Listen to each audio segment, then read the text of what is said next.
I've got some big news. I just found out that the Kindle version of my New York Times best-selling book, 2 Weeks Notice, is on sale for, get ready for this, only $4.99, meaning you can get the step-by-step process that tens of thousands of entrepreneurs have already followed to build businesses that offer creative, financial, and time freedom for less than the price of a brown sugar shaken espresso at Starbucks. But this $4.99 price point only lasts through May 13th. So if you've been meaning to get your hands on 2 Weeks Notice, now is your chance to take advantage of this sweet, sweet deal. Go to Amazon.com, grab your Kindle version of 2 Weeks Notice, and let's get started creating the business that you've been dreaming of. And even beyond social media, there's so much that can be gained in your life and in business by learning to live alongside cringe. For instance, if you often find yourself changing your decisions or not taking action on opportunities because of what other people might think, stop, take a deep breath, and ask yourself, what's the worst that could happen? You just might find that by taking that chance, putting yourself out there, and getting out of the other side alive is incredibly motivating. I'm Amy Porterfield, ex-corporate girl turned CEO of a multi-7-figure business. But it wasn't all that long ago that I lacked the confidence, the budget, and the time to focus on growing my small but mighty business. Fast forward past many failed attempts and lessons learned, and you'll see the business I have today. One that changes lives and gives me more freedom than I ever thought possible. One that used to only exist as a daydream. I created the Online Marketing Made Easy podcast to give you simple, actionable, step-by-step strategies to help you do the same. If you're an ambitious entrepreneur or one in the making who's looking to create a business that makes an impact and a life you love, you're in the right place, friend. Let's get started.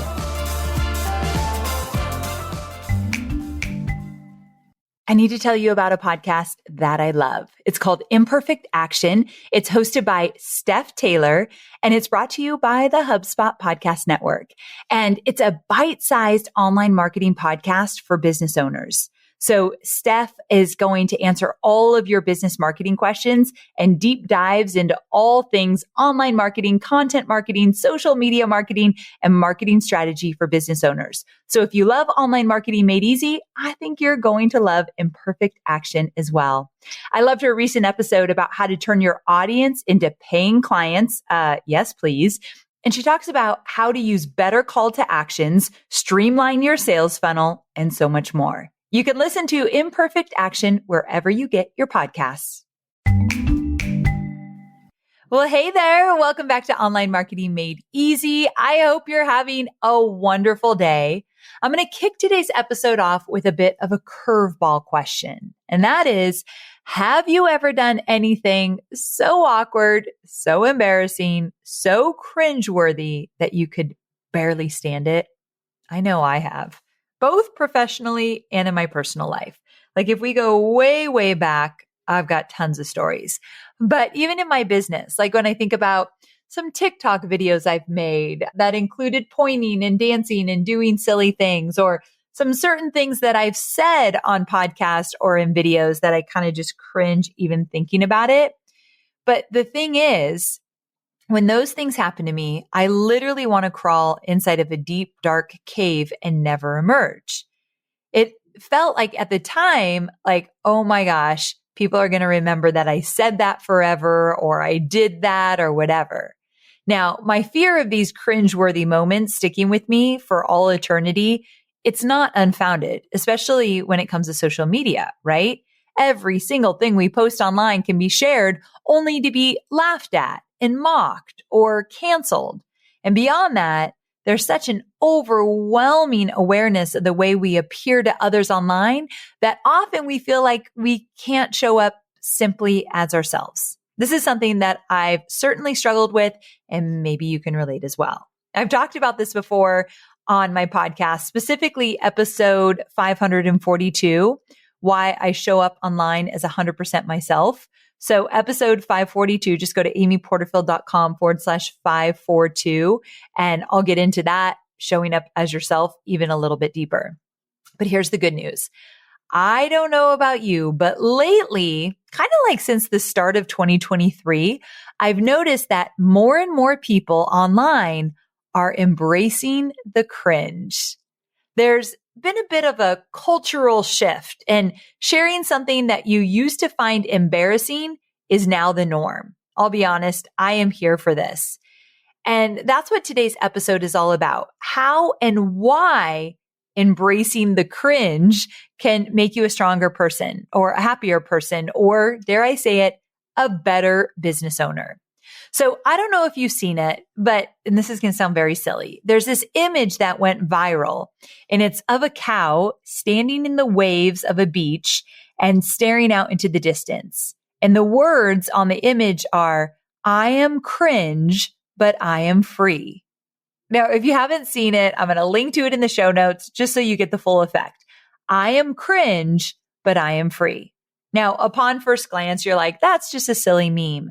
But if you really think about it, like stay with me here, this is more of a commentary on how people in a post-pandemic world are choosing to live their lives. Like during the pandemic, we were all forced to lean into ourselves a little bit more and start exploring interests that might not have been seen as on trend. So anyone remember how cool making sourdough bread was, or doing board games, or taking an RV vacation suddenly became super cool? All of these traditionally uncool things started showing up online. And now that we're back out in the real world, people are bringing their quirks and idiosyncrasies with them for all the world to see.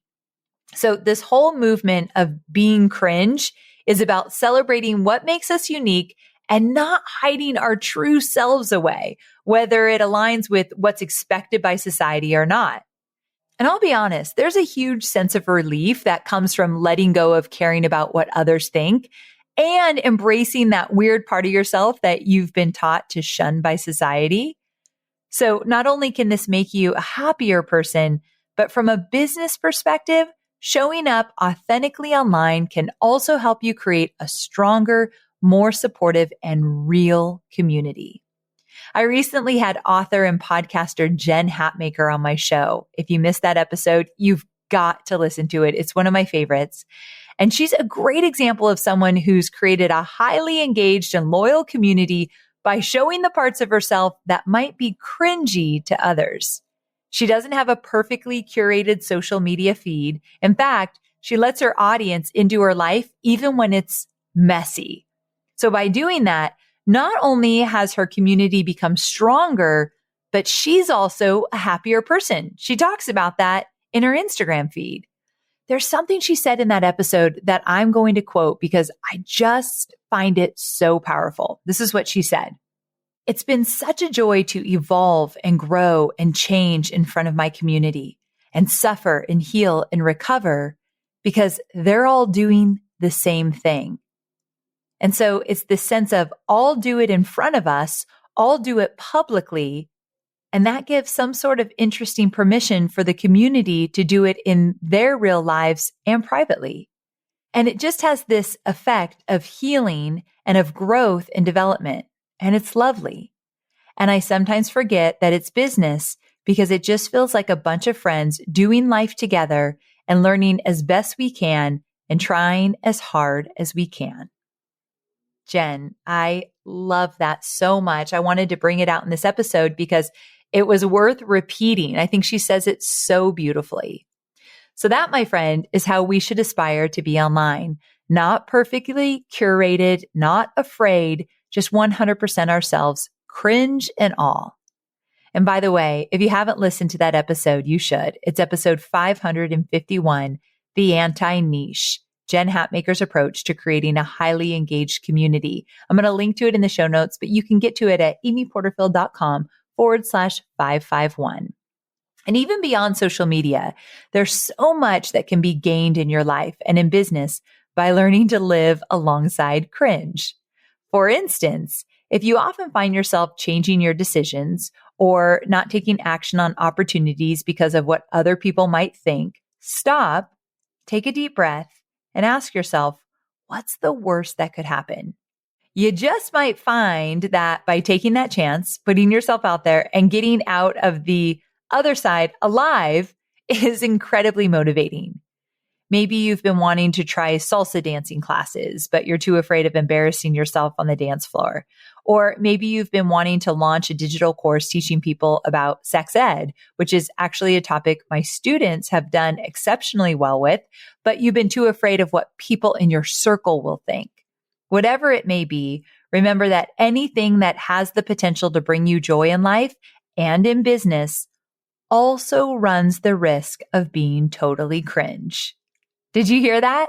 Come back to me if you're multitasking. I'm going to repeat it.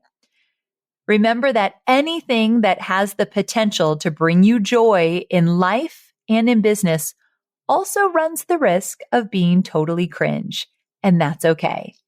And by letting the fear of cringe stop you from pursuing what you really want, the only person you're hurting is you. Yep, you. So I encourage you, and I encourage me, to embrace the cringe. You never know where it might lead. And on that note, I want to hear all about the cringe things that you've done in your life or business that have helped you move forward. So I want you to DM me. I'm just at Amy Porterfield on Instagram. Get into my DMs. Like, share with me something you did that maybe someone would say cringe, but it absolutely moved you forward or made you happier or gave you joy or helped you build your business or whatever it might be. I really want to share some of them. So if you're cool with that, just say like, it's okay if you share this or whatever, but I'd love to share some of those. But if you want it private, just say, don't share this, Amy, but I wanted to tell you. Deal? Okay. I hope you like this shorty episode. Thanks so much for hanging out with me. And if you'd be so kind, if you have a friend that's struggling to just be themselves online, share this episode with them and encourage them to embrace the cringe. All right, my sweet friends, I will see you on Thursday for more entrepreneurial goodness. Take care. Do you ever feel like there isn't enough time in the day? Yeah, me too. And as a busy marketer, you really don't have time to deal with tedious tasks like manually updating reports or chasing down teams to figure out if targets have slipped. Luckily for us entrepreneurs, HubSpot CRM, or Customer Relationship Management Platform, can help. Nurture leads with email marketing, optimize the customer journey with ad management, and have one-on-one conversations at scale with chat automation, all from one CRM platform. Plus, you can get up and running in no time so you can spend less time on your software and more time creating better customer experiences. So whether you're funneling new leads from your latest campaign or designing a website, HubSpot CRM's intuitive platform is a delight to use. Your team is going to thank you. It has never been easier to reach your goals. Learn more and get started for free at HubSpot.com.